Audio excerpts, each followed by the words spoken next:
I'm so tired of people saying that it's just a movie, it's just a comic book, it's just a TV show. No, it's not. Stories are the building blocks of our culture, of ourselves, even of our own psychology. We are a product of the stories we tell ourselves about our own past and the experiences on a daily basis, but also the stories that we choose to spend time with. What types of values, our feelings, or whatever are they promoting? What types that we like to spend our time around? They're going to shape us. They're going to shape our personality and character, and they're going to shape our perception of the world and the acts and behaviors that we put out into the world. And people don't understand that. They go, it's just a movie. It's just this. I can like and promote whatever I want. Well, of course you can, but you should pay attention to the responsibility that you have. Consume stories responsibly. As a member of society, as a human being, responsibility to yourself. Consider the consequences. You need some balance. You need some certain criteria that is going to make sure you're promoting the right kind of works, or at least have thought through the type of work that this or that story is going to do in our culture, and then make your own decision whether or not that's something you want to support. Consume stories responsibly. Consider the consequences. Consume stories responsibly.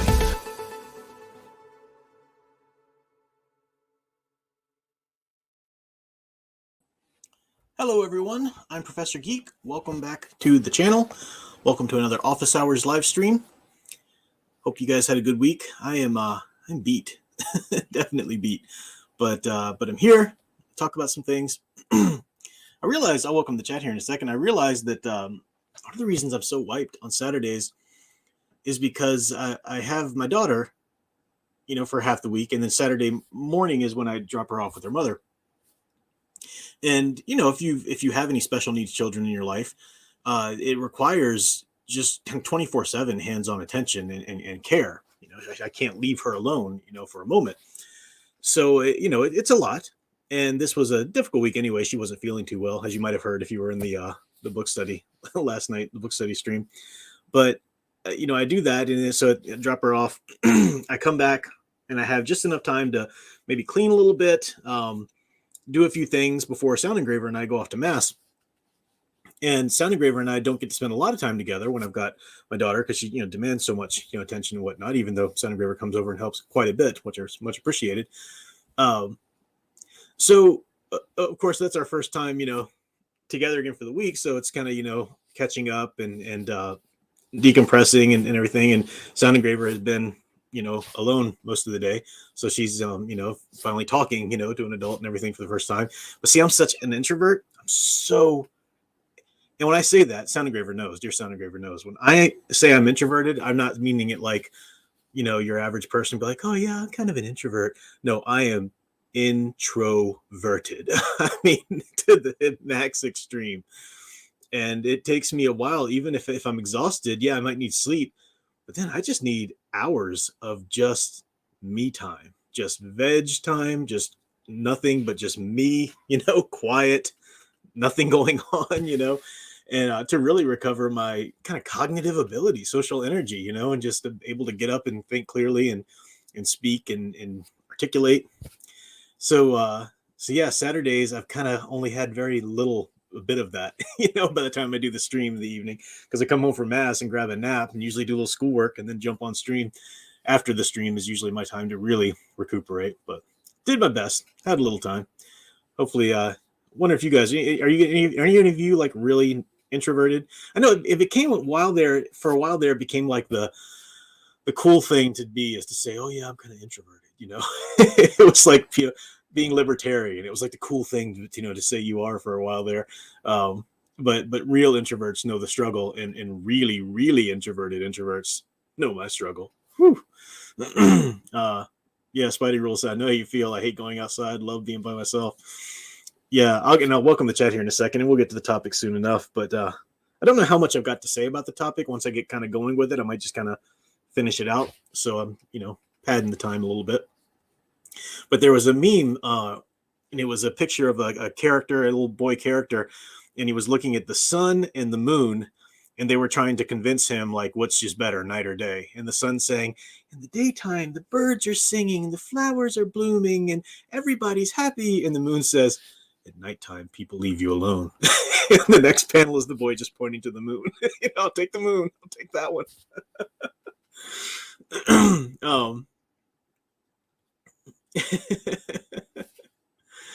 Senator says, sounds strange. I talk to Prof and he doesn't even have to listen to me. As long as I get my thoughts out, I'm good. No one even has to be around. Sound is pretty introverted as well. She's not as introverted as me. I don't think anybody's quite as introverted as me, but she does well with her introvert. She cares for me and treats me well, understands my quirks of introversion and whatnot. So let me get back up to the chat before it gets too crazy long, and welcome, folks. Of course, Sound Engraver was first, my dear Sound Engraver. Always thank you for your support. And she says, just for the record, I had my thumbnail up first. I didn't, it didn't click to me when I was putting this thumbnail together, like in the last 10 minutes before the stream. It didn't even click to me that I was using the same fan art, or not fan art, that's actual art from book covers, I think, of Darth Plagueis that you had chosen. But yeah, Sound Engraver really loved Darth Plagueis too. She's doing a live stream tomorrow, and it's inspired by the Darth Plagueis.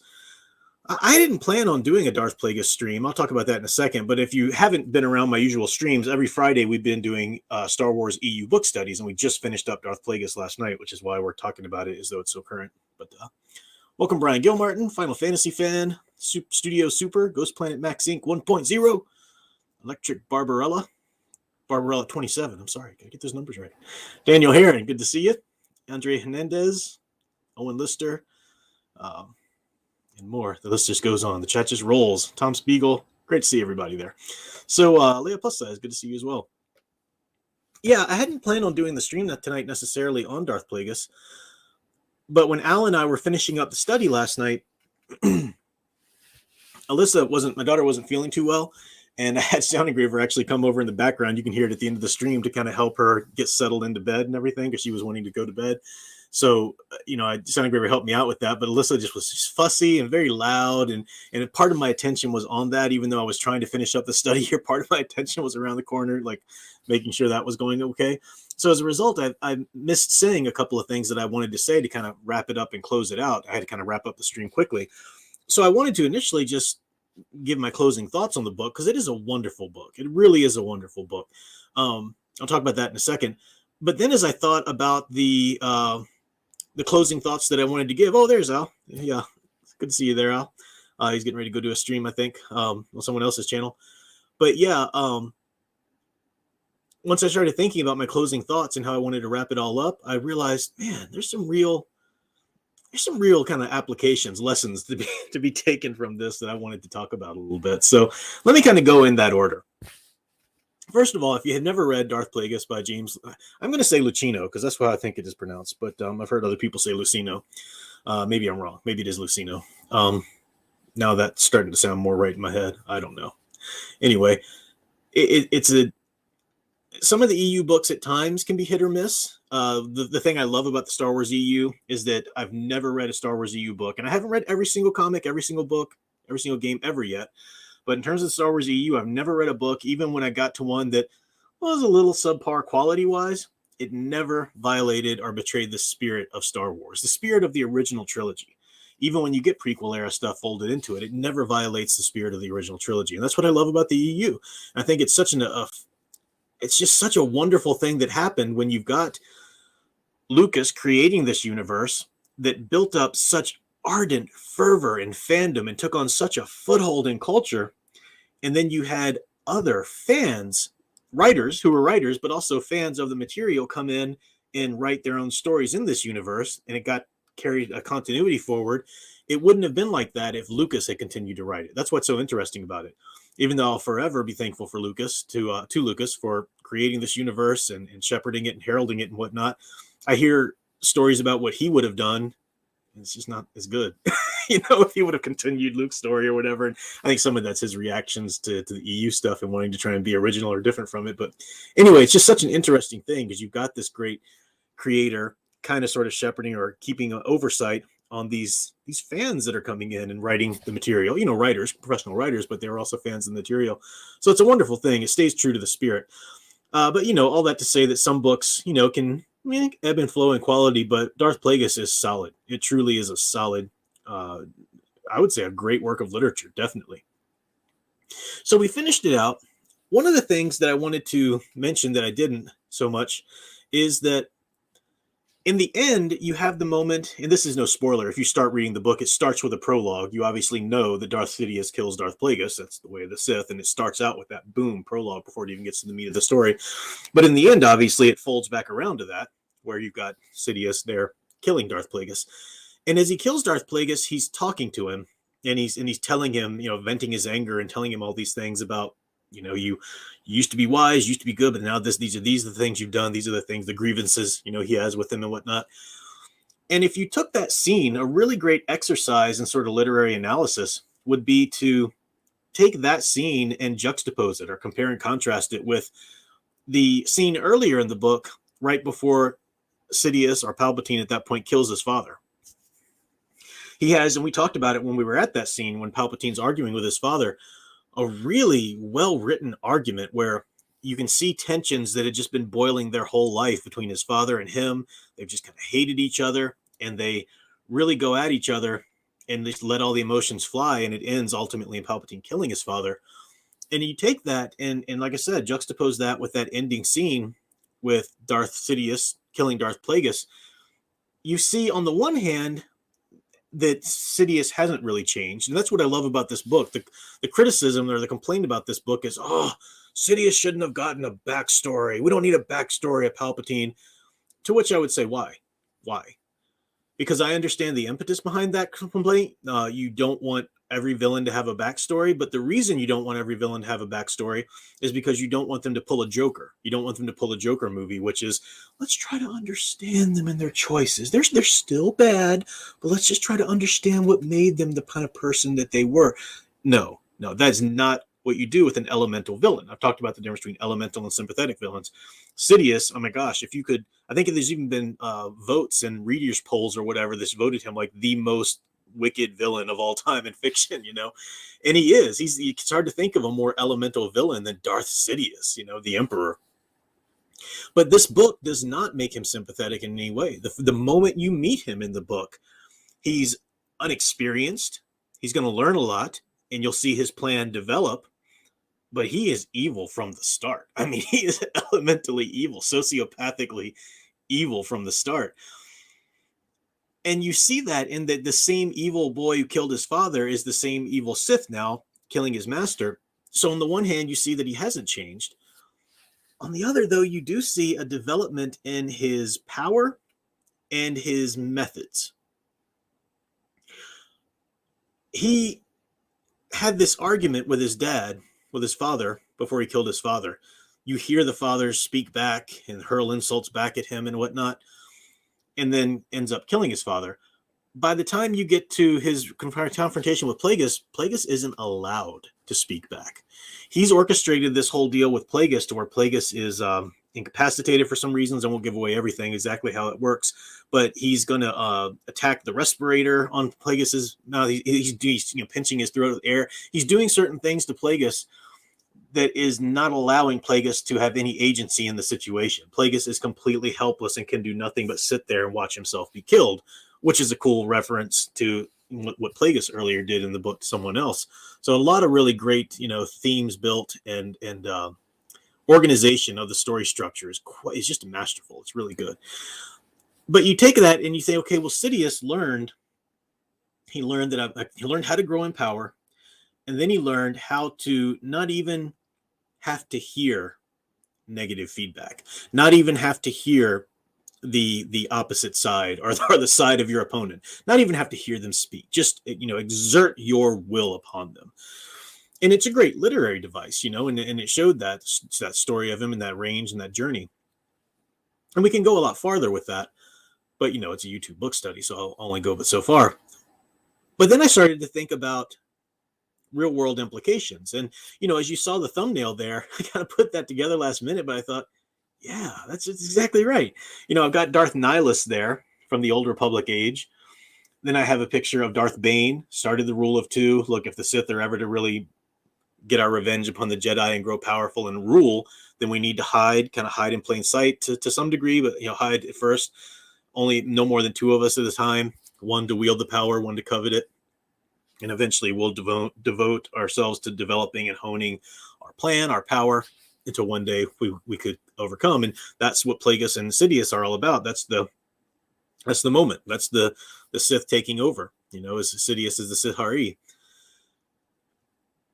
And I've used this analogy. I've used the analogy before when I talk about the woke. I talk about them kind of being like Hydra, hiding within S.H.I.E.L.D., until they can exert power.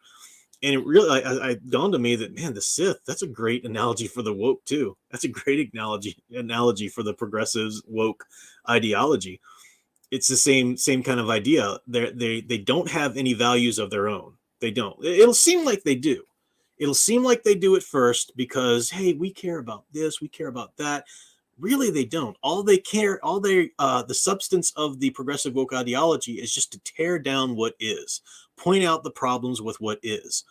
If you replace it with, let's say immediately, it gets replaced with something that they champion, it's only a matter of time before they start pointing out the problems with that.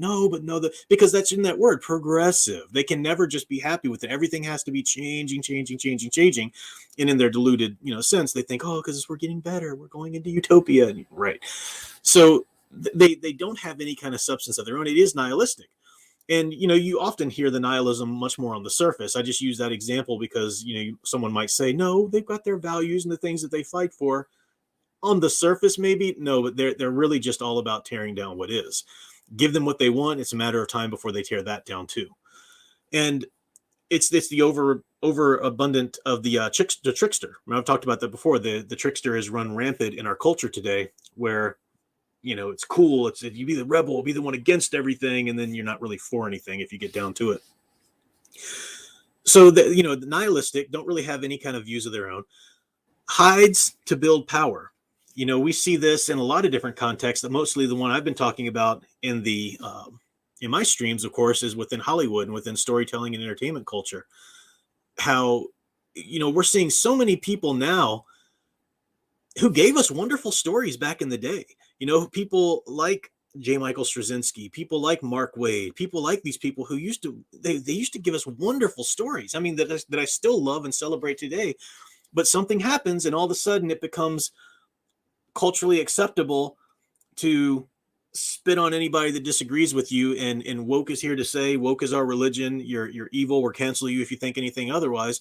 And then all of these individuals that had once given us great stories, just like, come out of the woodworks and show their true faces. And it's like, wow, man, what, it's hiding to build power until they could, run rampant over our culture. And then they take over, they try their best to take over. Now we'll get to the rebellion and the fall of that empire soon enough here. But that's, I thought it was such an apt analogy. And there's more to it too, that I'll get into in a second. But Andre Hernandez, thank you for the $5 super chat, says, are Palpatine and Voldemort examples you can have origin stories and still be elemental evil? Joker and Killing Joke, there are probably other examples. Well, Joker and Killing Joke's a very different instance, because if the story you got in Joker Killing Joke was his real backstory, then that would be crossing the line and that wouldn't make him elemental anymore. But it's not. The whole point of Joker and Killing Joke, that backstory, is that he's like, maybe that's my backstory. I don't even know. It changes every day. You're in the mind of an insane person. And maybe there are resonances of the truth in that little narrative that you get, but it's that was the brilliance of that story. For whether you want to argue it should be Elseworlds or whatever, that was the brilliance of the literary take on that. Voldemort's a different deal. Yeah. Voldemort's similar to Sidious, yeah, because he's the cool thing about Voldemort getting his backstory, the backstory of Tom Riddle in those books, is that you find he and Harry had very similar backgrounds, or very similar circumstances. They were both placed in a situation where they had a bunch of similarities, but where Tom Riddle, innately evil on the inside, chose to be bigoted and want to wield power for himself. Harry's trying to help others, so you got that good juxtaposition there. So those are good examples to bring up. Obviously they're similar to Palpatine, but each one has its own kind of angle there. The other aspect of the Sith and the way I want to kind of see the situation we're in with the woke ideology run rampant and whatnot today, is that we are seeing I said that the part of the woke ideology is to tear down everything. It's nihilistic. It's we must tear down everything that is. Even if we claim we have values we're fighting for, it doesn't matter. If you give us those values, we'll want to tear those down in a minute, after that. So it's nihilistic, and it desires to tear down anything that even vaguely resembles structure or order. And to really achieve morality requires structure. Now, I know, and this is such a hard sell in America, in some pockets of America. And I get it. Part of me is like, hey, I grew up in Jeffersonian country. Don't tread on me, sucker. I mean, I'm there in one instance. But it's very much you can't, if you look at the history of America, as long as I just brought that example up, we would not have prolonged, and we would not have endured with just the Articles of Confederation. The little loose-knit government we had when we were declaring our independence and fighting for our independence, winning the War of Revolution, we wouldn't have endured because you needed more structure to be able to endure. So the Constitution came about, and there were some real vocal opponents. A lot of people who were really strong in the Declaration of our Independence era were highly critical and hated the idea of the Constitution. But you needed some sort of more structure if you're going to set the principles of this individual freedom and, how it would eventually grow and develop into freedom for all and so forth. You needed some sort of structure to build that on. So morality does demand structure. It's this is how silly it is when you talk to people. And this is just one example. If you don't agree with me, fine, I'll move on to another example. But you talk to people who want to claim belief in an absolute right and an absolute wrong, in a spirituality of sorts, because you can't, if you're going to claim an absolute truth or an absolute right or absolute wrong, you have to acknowledge a spiritual realm or spiritual aspect, to some degree. If you're just a materialistic atheist, then it doesn't matter. It just doesn't matter because all your others matter. And you hear people say, well, I mean, I'm spiritual, but not religious. Oh, not religious. No, I'm spiritual, but not religious. And they have that knee-jerk reaction, oh, religion. Oh, that's those man-made structures that hurt people. Well, you don't get any helping people unless you have a structure either. And, just as one example, just to illustrate this, and again, I know my audience is all different kinds of belief systems or lack thereof, or denominations within a belief system. But, I've talked about how I'm Catholic before, and this isn't the case with all Protestants, but in the South, there is a very visceral prejudice against Catholicism.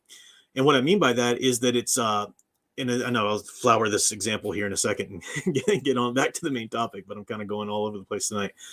But if a lot of pockets of Protestantism in the South, if they were to talk to, say, a Jehovah's Witness, I'm talking about like mainstream evangelical Southern, denomination, free Christian or whatever, if they were to talk to, say, a Jehovah's Witness or a Mormon, people who are definitely very different belief systems than them when it comes to like the core beliefs, the belief in like Christ as God and so forth.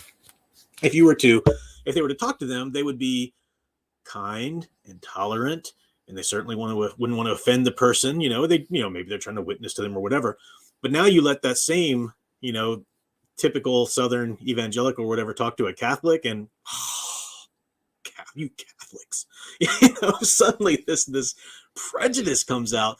And I've wondered where it comes from. And there are cultural reasons in our history of a country, to some degree. But I think it really comes from this idea of, oh, well, if you're a Catholic, then you have to believe in a long-standing structure of authority.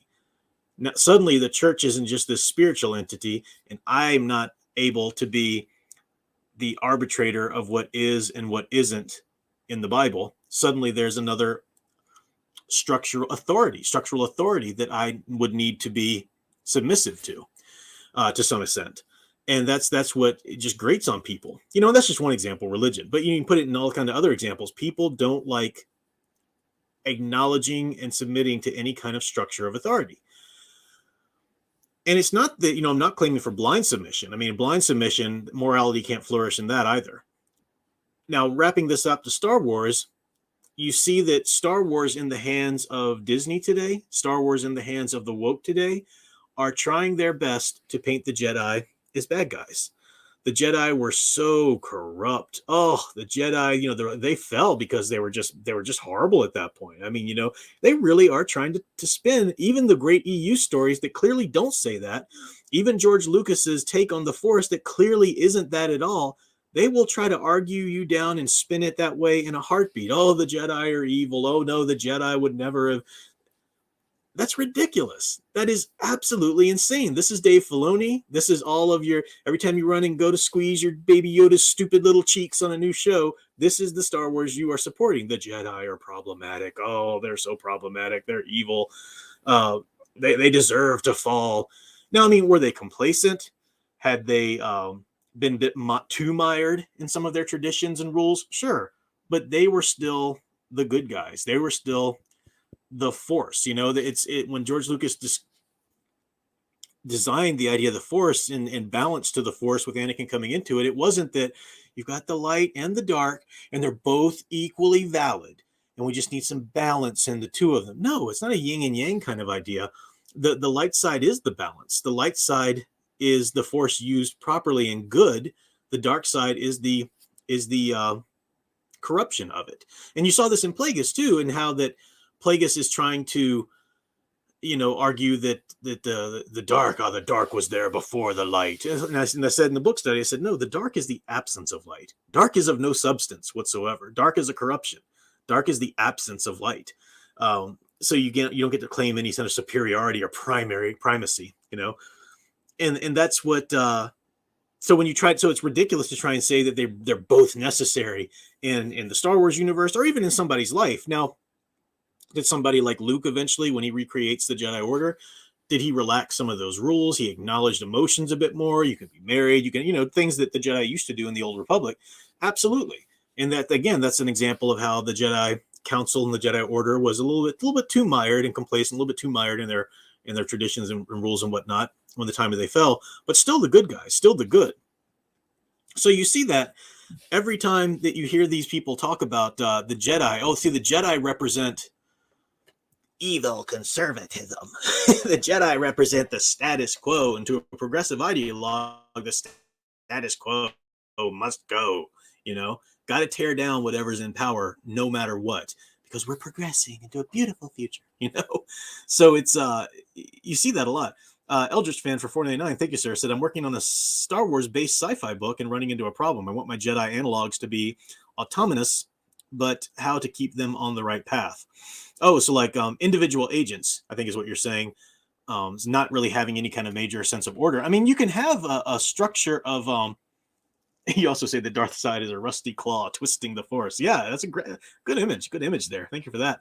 Yeah, you could have individual agents as long as there doesn't necessarily in a story have to be a organizational structure, that's the most solid practical way for systems of morality. But you can also have just a it can be the spiritual structure. I mean, despite my example of a Catholic trying to talk to Southern Protestants, there's obviously tons of wonderful Protestant Christians who don't acknowledge any kind of organizational structure but still achieve morality because they believe in at least as much structure as God over them, and even if they won't acknowledge verbally so much of a power or organizational structure, they still kind of have one even within their own churches, our own denominations.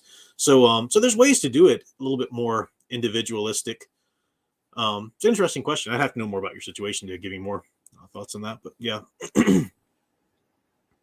So they want to tear down the structure, tear down all of that, and now if we're going to keep with this example of the Sith, if we're going to keep looking at like the woke progressive ideologues as the Sith, ultimately in the Star Wars universe, we know that they do fall. The Empire does fall.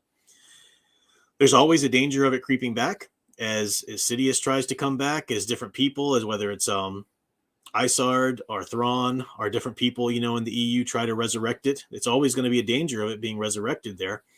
But you have to maintain vigilance. And the way you fight back is by ignoring the propaganda. You ignore the propaganda. No, I'm not going to listen to you tell me that this is a new set of morals. This is a new set of religions. You can totally change your sex based on your fifis. You can totally change, this. And there's no such thing as that right and wrong that those evil people in the past believed. No, we're the new order now of religion or government or whatever. That's the idea. And you have to stand up and say no to that. I refuse to acknowledge your belief system. I stand on the structure that came before. And that's what Luke does in The New Hope, right? When he learns the Force and he learns from Obi-Wan and he doesn't accept, if you listen to the radio drama of Star Wars: A New Hope, he was wanting to go off to the Empire Academy, the Naval Academy. He wanted to be, a pilot like Biggs before him, but the rebellion, recruits people from that. And it wasn't that Luke was sold on the Empire's, propaganda necessarily, but that just was all that was available to him. That was the world he knew, even on the rim planet of Tatooine there. So, but he comes to know that there's got to be something deeper. There's got to be something deeper than this new manufactured, whether it's a religion or a belief system. I mean, in the real world, you see that with, whenever communism will hold sway or some kind of dictatorship or socialist dictatorship or whatever, they have to replace religion, because religion is too self-reflective on morality. We can't have that at all, and so they try to replace it with these ideas. So part of winning and coming about the fall of that is standing up and saying, no, they're right and wrong. And we saw that just this last summer. We saw that last summer with the boycotts that were going on. We saw people finally had enough and stood up and said, no, you're not going to tell me that white is black and black is white anymore. No, I'm not accepting or swallowing your ridiculous, twisted version of reality. I'm going to stand up and say no to this. And we saw that, and it was brilliant, and hopefully it'll continue. So we're starting to see some of that. Those are examples within Star Wars and real world examples. We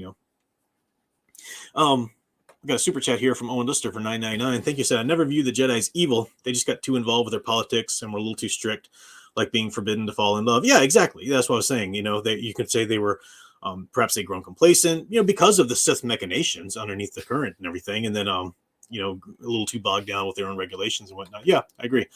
Another super chat from Studio Super. Thank you, sir. So without morals, people aren't free. They're slaves to error, not even recognizable as people. More like rabid animals. Even animals have rules.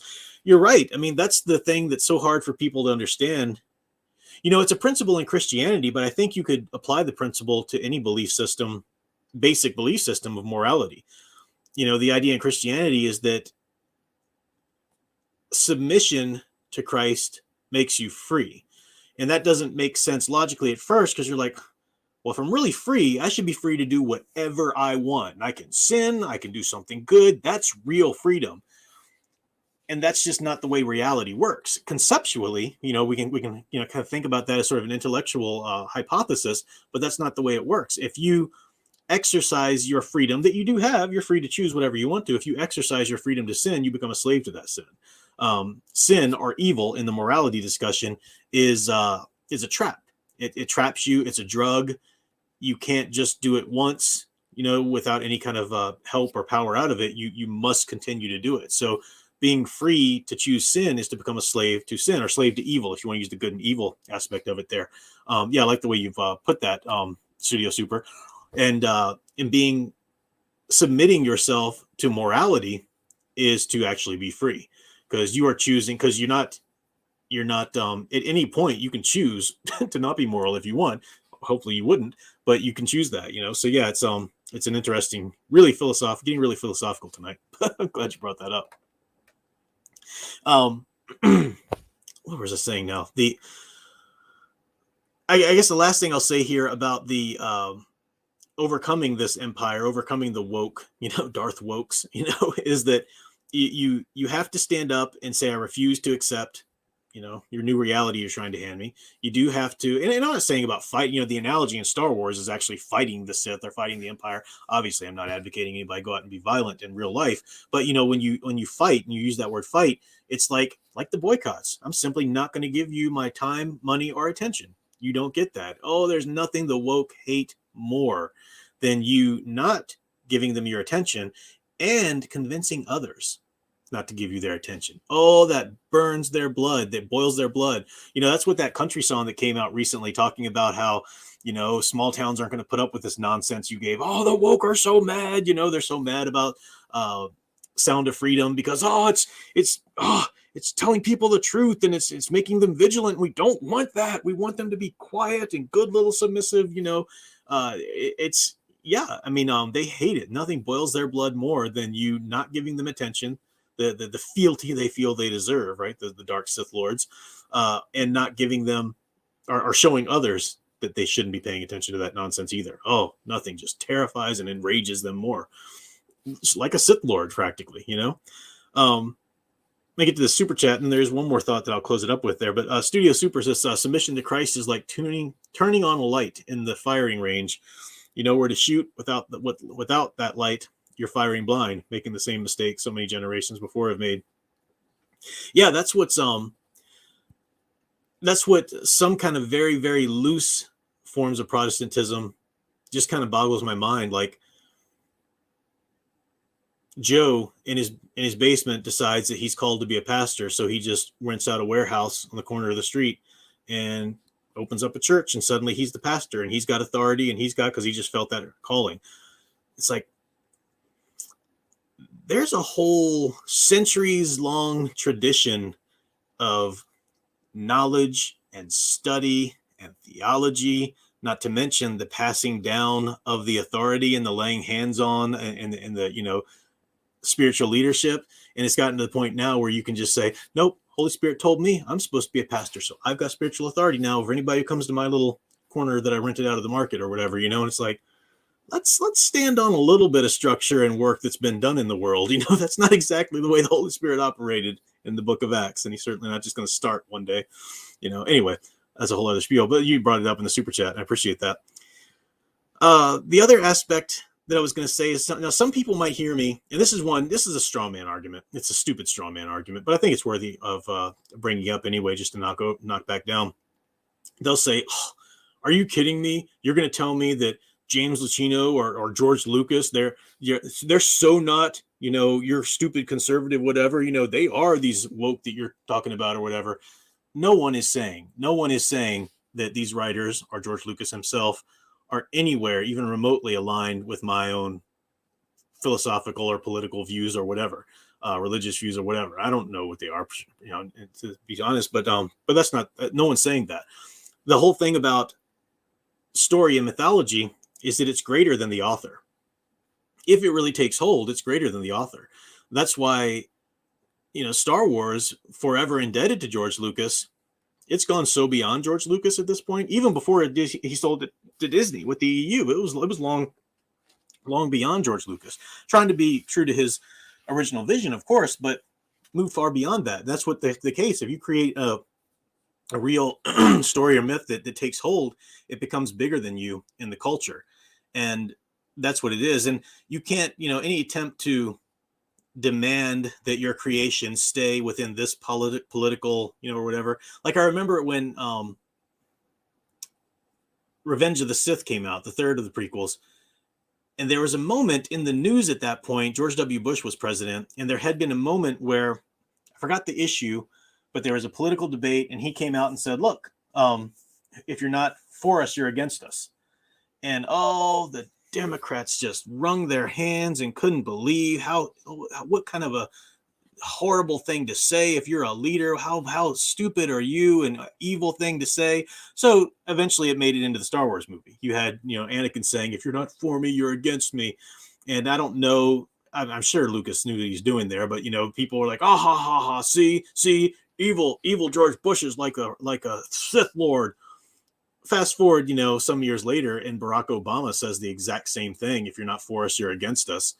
Well, I think that's reasonable. I mean, I understand why you would say that, So it's like, okay, tell me about your logical morality here a little bit more. Owen Lister for 1999. Have a writing question for you. How do you write a revenge story where the main hero is on a quest to kill the murderer of his parents, but through his journey, instead of killing him, he forgives the murderer? Look up the original story arc of Iron Fist in the comics.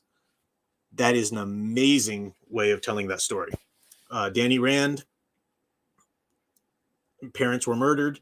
He's raised in the on the mountain there, on the secret mountain, gets the power of the Iron Fist. When he comes back to the real world, he is on a quest, on a mission to kill the person that was responsible for his parents' death.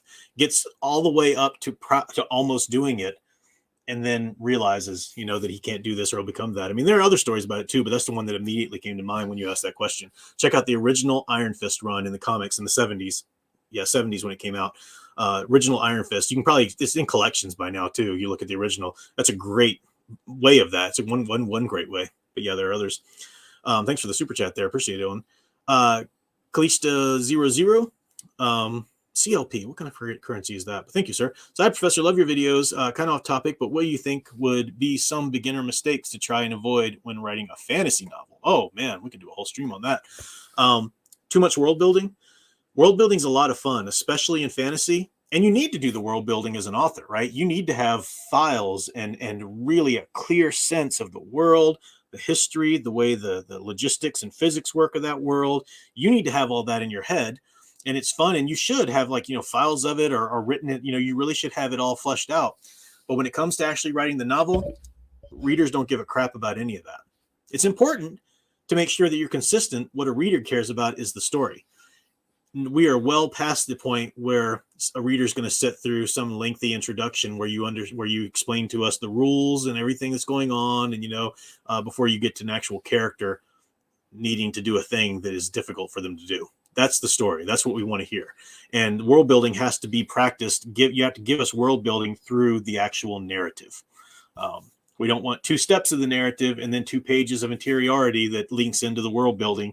No, you got to keep it going. Give us a story, but give us a narrative in that. Star Wars is a perfect example. Space fantasy, and we start that story out.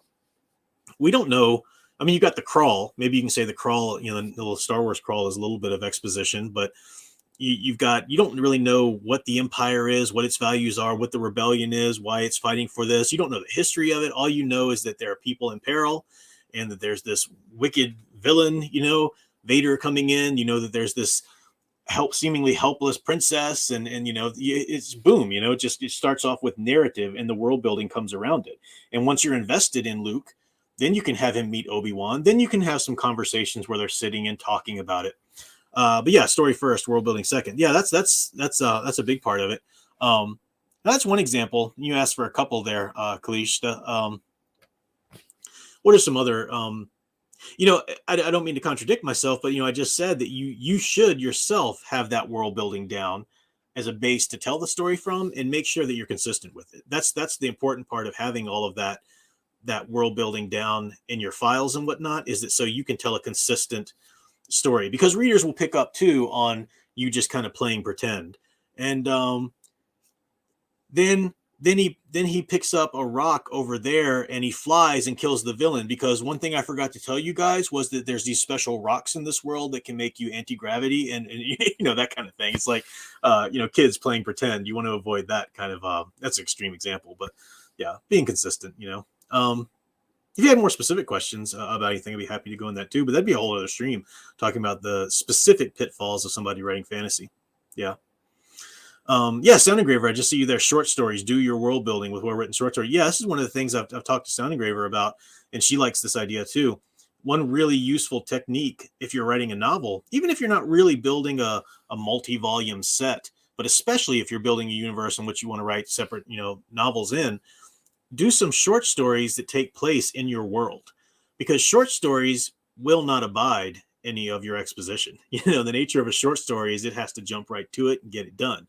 And if you can write a short story, and if you do a bunch of these, you can maybe put them in a collection one day, and put that as output as well. But they take place within your universe with different characters than your main character, perhaps.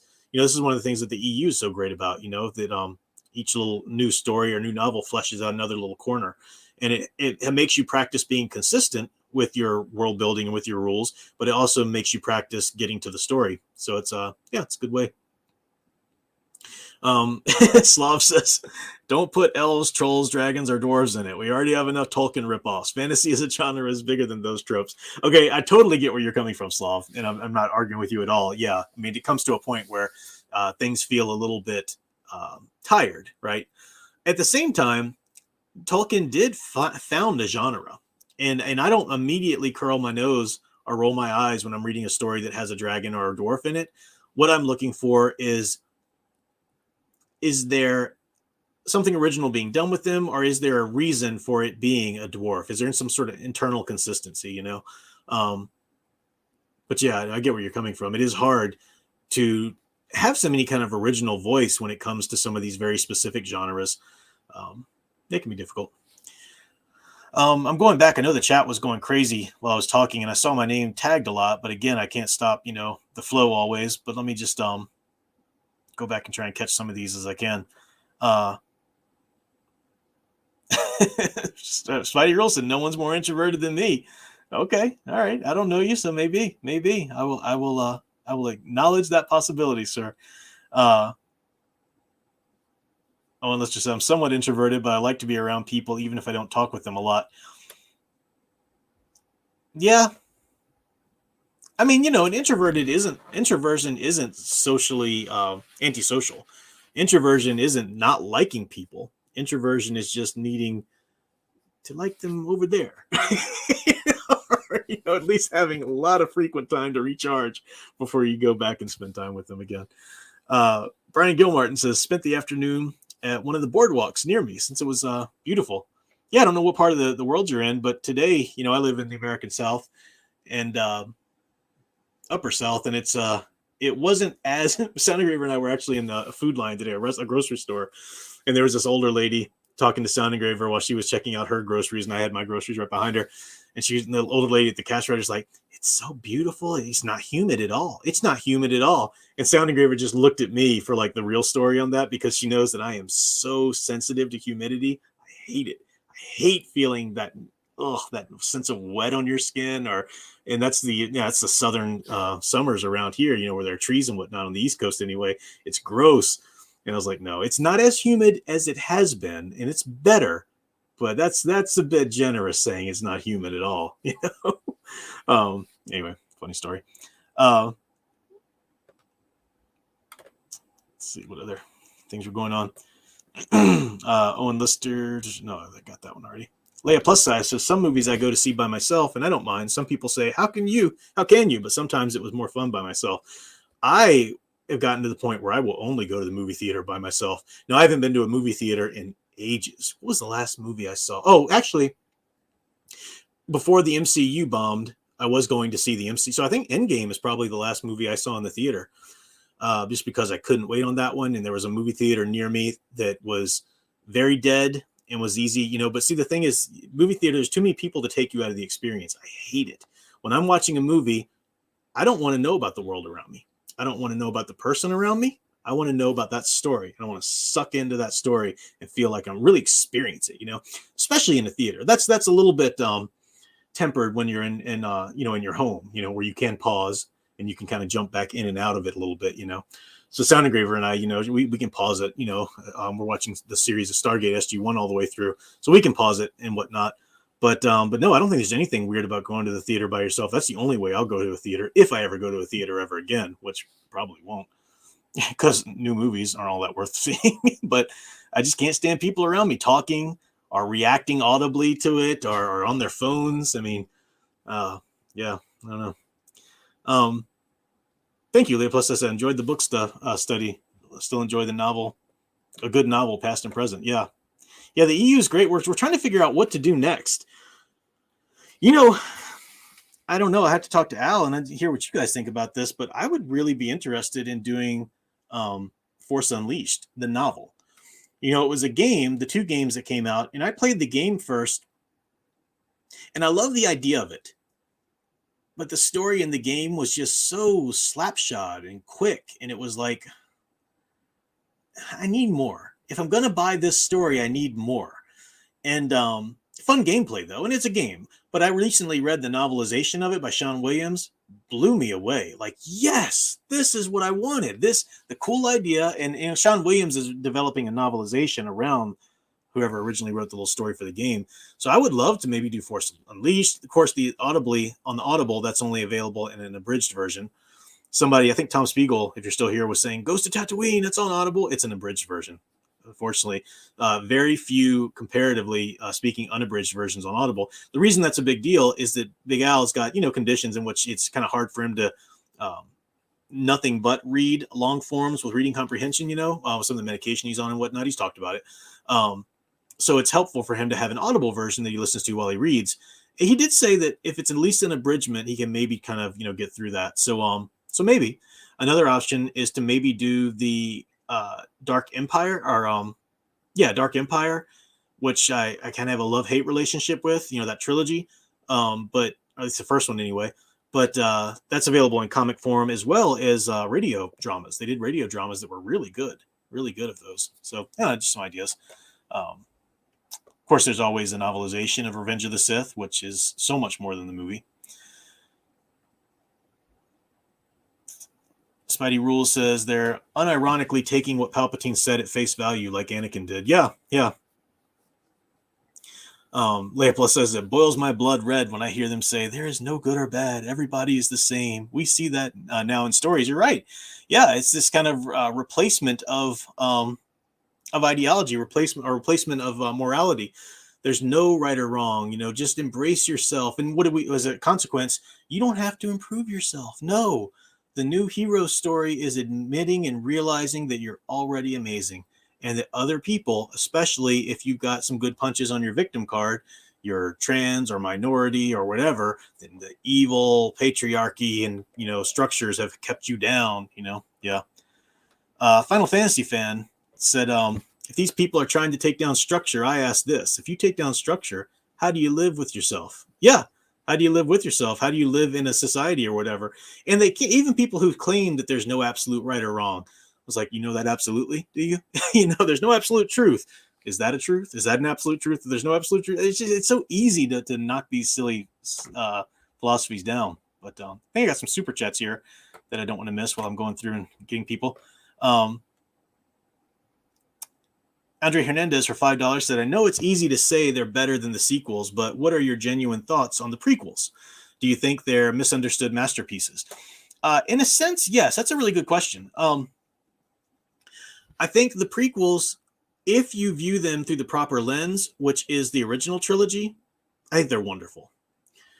Yes, the dialogue could have been better. Yes, we could have had some more development, of Anakin eventually falling. We could have had this and that, but that's looking at them trying to stand on their own as a cinematic trilogy and good solid representations of the universe on their own. And I don't think that's the way you can look at them. That is the way a lot of people look at them, and that I think that's why a lot of the criticisms have grown. But if you look at them as through the lens of the original trilogy, then you're supposed to understand already that this was a tragedy of Anakin Skywalker. It's a tragedy that ultimately became redeemed in the original trilogy, and we've already set with that. We know that the Force was ultimately achieved this goal through Luke Skywalker, but it's a lot of moral lessons learned. I think they're a lot of fun. I don't even hate Mask of the Phantasm like so many people do. Now, I said it again. I did that in my stream last night. I was telling Al, I always get the "fant" syllable mixed up. Phantom Menace and Mask of the Phantasm, the Batman movie. I always want to say Mask of the Phantasm. Anyway, Phantom Menace. I don't hate that by any means. I think that they're good. I think that they need to be viewed through the lens of the original trilogy, and also through the lens of the EU. Now, ultimately, Lucas didn't, plan on this. Lucas was trying to do his own thing and assert his own continuity again. And some of the things he did in the prequels did mess with EU continuity a little bit. The EU kind of resituated itself around that, and fixed it, kind of resituated itself to be a little more bearable and work. But EU novels abounded, around the prequels that are wonderful.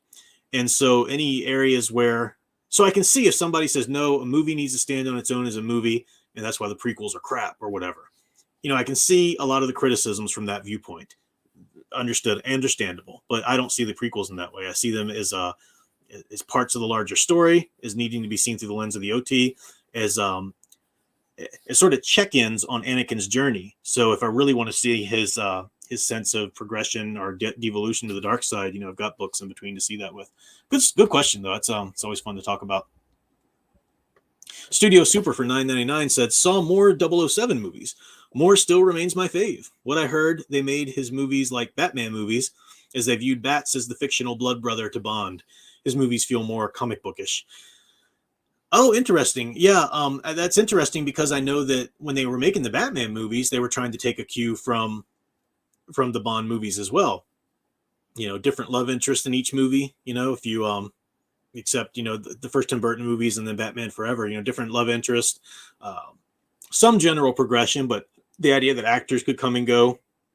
I mean, it all devolved with Batman and Robin, Schumacher's Batman and Robin, but that was the idea, kind of coming full circle and looking back on referencing that. I need to watch more Bond films. I really do. I've watched a couple of the great, original ones. The oh man, Sean Connery. I kept wanting to say Charlton Heston. I knew that wasn't right. Sean Connery Bond movies, and yeah, I need to watch more.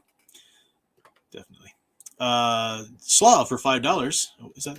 Yeah, Slav for $5 says, I can give you and Al the unabridged Library of Congress MP3 of the Force Unleashed book. How did that? Wow, that's a thing, really? Also, the game story of the Force Unleashed is awful and completely overrated. Yeah, the game, I like the gameplay, and like I said, I like the idea, but from a story perspective, it's not working. It just doesn't do what it should as a story. But that novelization just knocked me out of the park. I loved it. I did not know there was an unabridged version of it. I just thought maybe it was an abridged version, but there's an unabridged Library of Congress MP3. I'll look for that myself, Google wise. But if you have any leads on how to find that or whatever, you should have my email address. But I'll put because I've given it to people before. But I'll put it in the chat here. That's also an email address if you ever want if anybody ever wants professional editing consultation or whatever services. But there's my email address in the chat. But yeah, I'd love some direction to where I can find that because man, that'd be awesome to have. Yeah, plus size says last movie I saw in theater was Spider-Man No Way Home. I saw it by myself. Most of my friends went as a group, but I was fine alone and was zoned into the movie. Yeah, I'd given up on certainly the MCU long before that, but yeah, I don't like I've been on dates before. And this my dear sound engraver would never do this, but I've been on dates before with people with girls that I've called it right then and there. I'm just like, yep, time to take you home. Found some excuse to, but no, if you are talking a lot in the movie, or this stupid thing too, which just drives me crazy, when people can't react to something by themselves, like if something funny happens in the movie and they have to smile and look at you and just wait, and they're wanting you to turn to them and smile too, and you can both be like, I know that's funny, I thought it was funny too, and then look like, can't you just experience your emotions by yourself? We can talk about this after the movie, and I love doing that. I love going to a theater and if the movie really touched me or whatever, talking to somebody about it for a long time afterwards. Sound Engraver and I have amazing conversations about the books or the movies or shows we watch, and I love that. But during the thing, yeah, so people just can't feel something on their own. They have to turn to you or something. It's like, oh, get out of here. Date over. Tom Spiegel for $10 says, abridged is it? Darn, I sympathize with Al. You're talking about Ghost of Tatooine. Abridged audiobooks are more offensive than watching movies in full screen. Yeah, full screen versus letterbox. I get you. Good on you for knowing that difference about full screen versus letterbox too. So many people don't, and that's a good rule to know.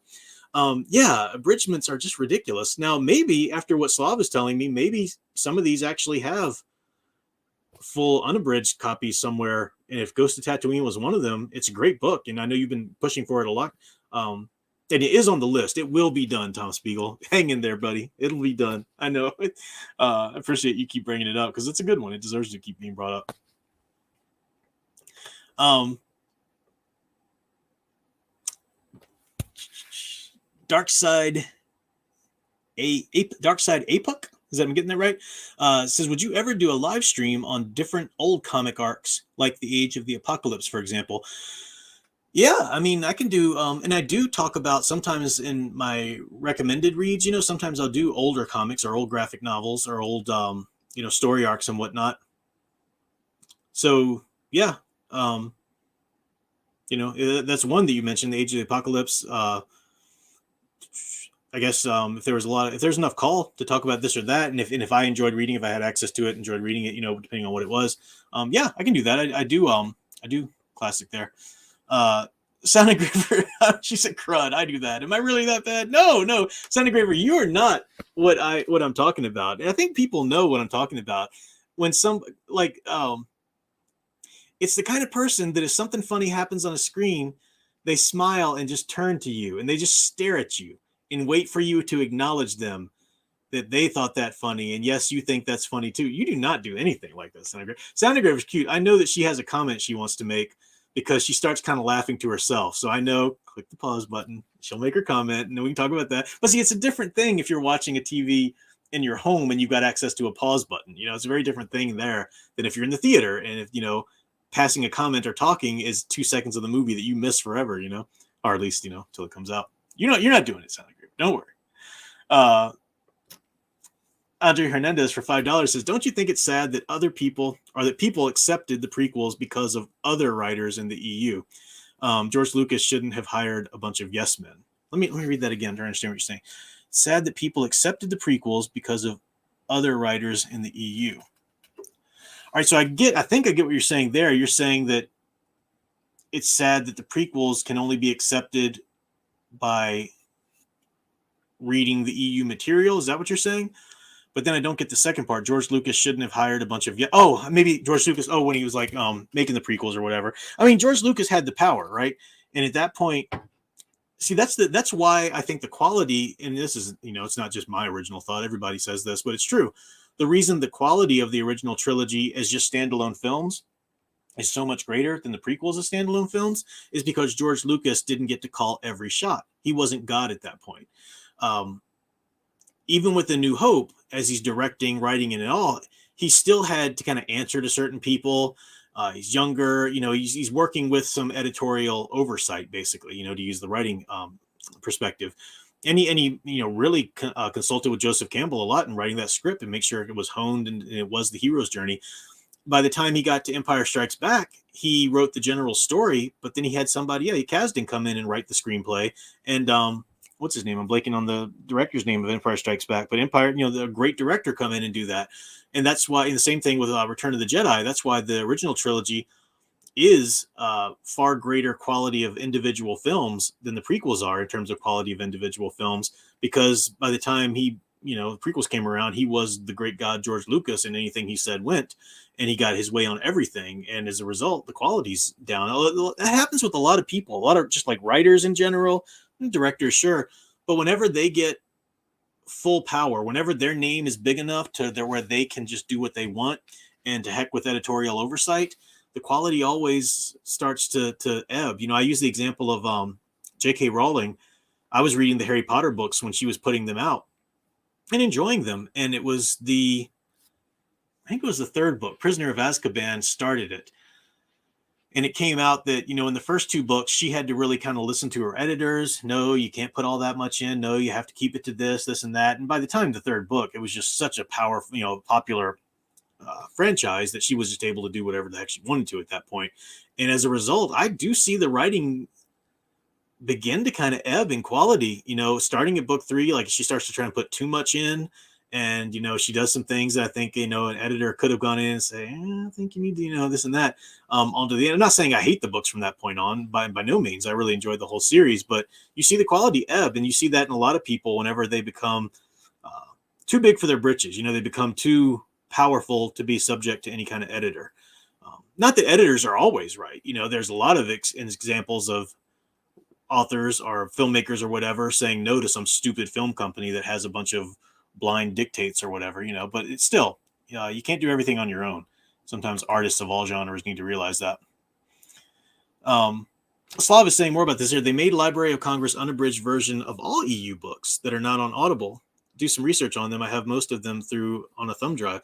Man, I will definitely look that up. That's very interesting to me, Slav. And maybe that's just naivete on my part, because I don't really know how Audible creations happen.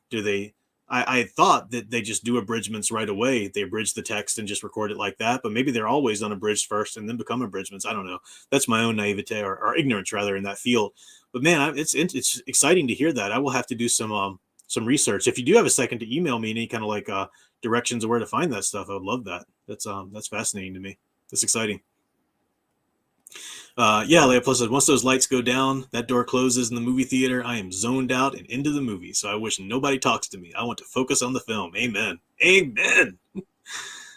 You get your food beforehand and open up your stupid loud candy before the movie starts. That's what previews are for. Get all that crap out of your system. Movie started. I don't want to know you people exist around me. I'm definitely with you.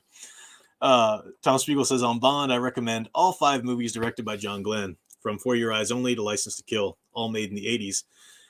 Yeah, it's a journey I'm going to take one day. It's a matter of time, but I did enjoy, Dr. No and getting into the first couple, at a time. That's good. Poor Sound Engraver. I've got her so self-conscious now. She's like, no, when it's funny, I laugh. That's normal, right? Of course it is, my dear Sound Engraver. You reacting with your own emotions at any given time, that's the way it should be. I'm talking about those people who just need like confirmation. They need to like have a eye contact connection with you. It's just weird. Maybe you've never experienced that, but I have. And these people are weird. It bothers the heck out of me. Oh, and Lister for $9.99. Thank you, sir. So I'm about to head off, but before I do you think we could have a stream about the 1990 TMNT movie? I think there's a lot to analyze, especially Danny's arc. Absolutely. Absolutely. And I don't know when, but that's kind of closer on my radar than you might think it is, because I've been rewatching the 80s cartoons and just loving them, just adoring them so much.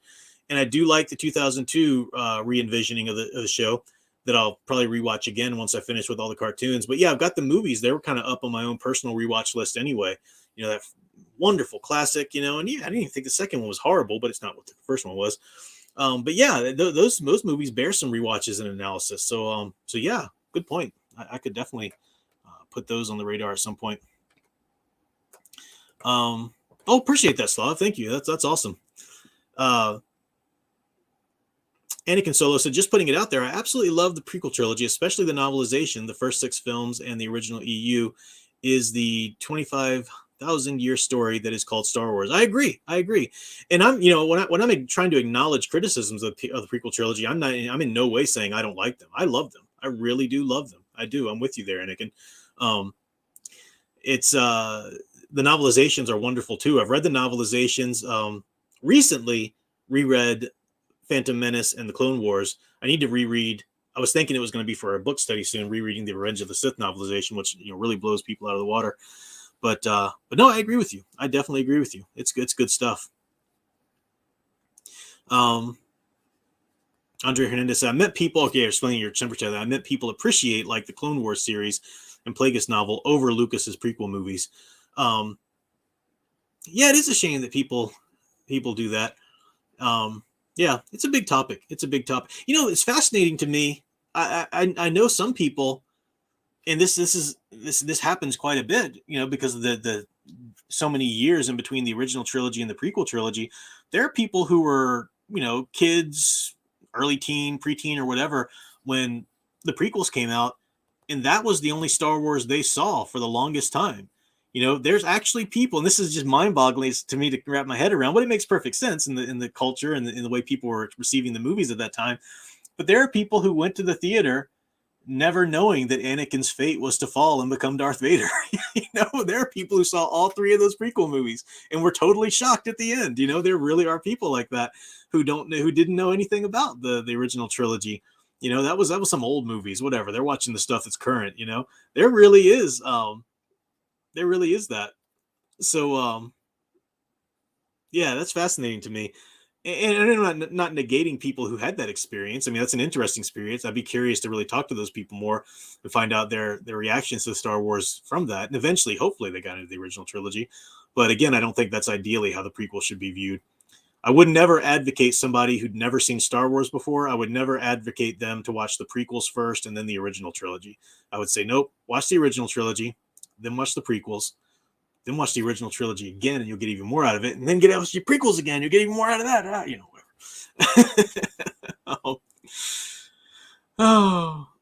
Yeah, Senator, I've met people who had no clue Darth Vader actually was. Yeah. Andre Hernandez says, even the Bounty Hunter game is kind of better than the Attack of the Clones movie. The Bounty Hunter game is awesome. The Jango Fett game, really love that. Definitely have to maybe do a playthrough of that at some point. A lot of those games in the EU really deserve novelizations. I don't think the Bounty Hunter game has one, but why is there no novel of Knights of the Old Republic? Why did no one let Drew Karpyshyn write the novelization of Knights of the Old Republic? That's a tragedy right there.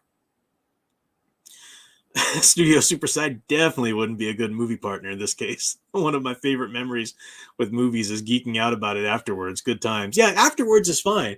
Al disagrees with me on this too. Al's got memories because Al's more of a social, extroverted person. And he's like, oh, I love it when you're in the theater and something funny happens and the whole crowd is reacting with you and you feel like you're one with the people around you. I'm like, I will put an ice pick through the skulls of the people around me if they dare react loudly. Not really. Being a little dramatic there. But yeah. Sound Engraver, yeah, I'm starting to wrap up here, and Sound Engraver kind of senses that. She says, if you've ever read Darth Plagueis and want a spoiler-free book review, check out my stream tomorrow, 6:30 p.m. Yeah, Sound Engraver's doing, she does her Sunday night streams, and really good stuff, and she's going to talk about, because she loved Darth Plagueis. That really hit her hard, too, reacting to it. This was the first time she read through it, so yeah, good stuff.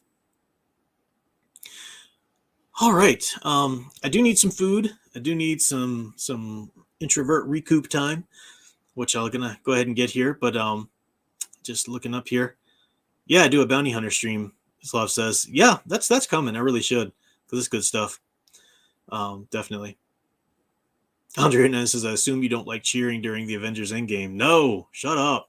I get it. Cap wielding Mjolnir was awesome. It was one of the only awesome things about that movie. But man, keep that crap to yourself, people. I'm trying to be in the moment, And that's just, as an introvert, I internalize my glee, So when I see something in a movie that's amazing, it's just like it's internally, I'm like, that's amazing. But I would never say that out loud. Spidey Rule says, for me, it depends on the movie. If it's a film like Guardians of the Galaxy, I don't necessarily mind hearing the audience's reactions, but if it's a movie like Winter Soldier, my eyes are glued to the screen. Yeah, some people are very, depending on the film. Slav, I'm almost done uploading the files to the email. It's taking a while. Yeah, I imagine that would take a while. Thank you so much for doing that, Slav. I'd be interested in checking that out. Thank you so much for turning me on to that. I'm really excited about that. Yeah, Sonograver said the reaction I made. Okay, Sonograver and I were watching the Agents of S.H.I.E.L.D. show, which is really underrated and really great. And there was a time in, I think it's season 4, they do mini arcs, like half arcs of the season, which is such a great idea. And there was a time when Ghost Rider comes back on the scene. And it was the second time I was watching it through, so it was a different thing too. And Sound Engraver was like, yes! And I was like, that's my geek girl.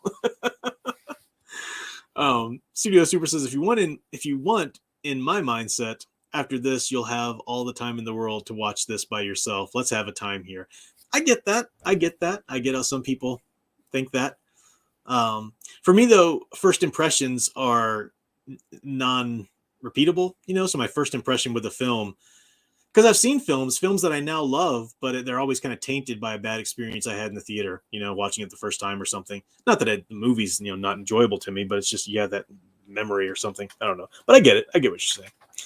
So, yeah, that's all for now, folks. I will maybe cut out some parts of this stream, get some more of that out. I'll have some other content here and there, but check out Sound Engraver's stream. We are going to take this week off for the book studies because we've been doing EU book studies on Friday evenings.